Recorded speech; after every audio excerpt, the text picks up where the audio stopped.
হায় হায়, দেখুন দেখুন, বৃষ্টির পানি পেয়ে গর্ত থেকে বেরিয়ে আসলো অনেকগুলো পদ্ম গোকড়া সাপ। তো সেই সাপ ধরতে গিয়ে বিপাকে অনেকগুলো সাপ একসাথে বেরিয়ে আসছে। সেই সাপ ধরতে গিয়ে কিন্তু চরম বিপাকে পড়লাম। তো দেখেন, সাপগুলো কিন্তু কন্ট্রোল করতে আমি অনেকটা হিমশিম খেয়ে গেছি। একটা ধরতে গিয়ে আর একটা চলে আসে, একটা ধরতে গিয়ে আর একটা চলে আসে।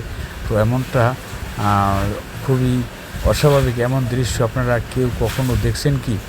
যদি প্রথম দেখে থাকেন অবশ্যই একটি কমেন্ট করে যাবেন এবং ভিডিওটি শেয়ার করে অন্যকে দেখার সুযোগ করে দেবেন। কোনো বসত বাড়িতে যদি এরকম সাপের সমস্যা দেখা যায়, আমাদের চ্যানেলে দেওয়া নাম্বারে যোগাযোগ করবেন। চেষ্টা করব আপনাদের সর্বোচ্চ সেবা দেওয়ার জন্য। তো এই সাপে যদি কখনো কাউকে কামড় দেয়, কোনো ওঝা কবিরাজের কাছে না গিয়ে সরাসরি 90 মিনিটের ভিতরে মেডিকেলে যেতে হবে।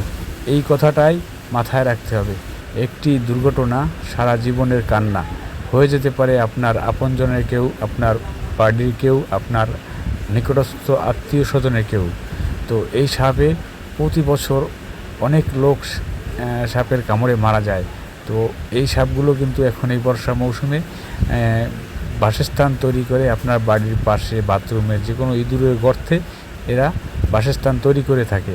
তো সবাই এই সাপ থেকে সতর্ক থাকবেন। একটি দুর্ঘটনা কিন্তু সারা জীবনের কান্না।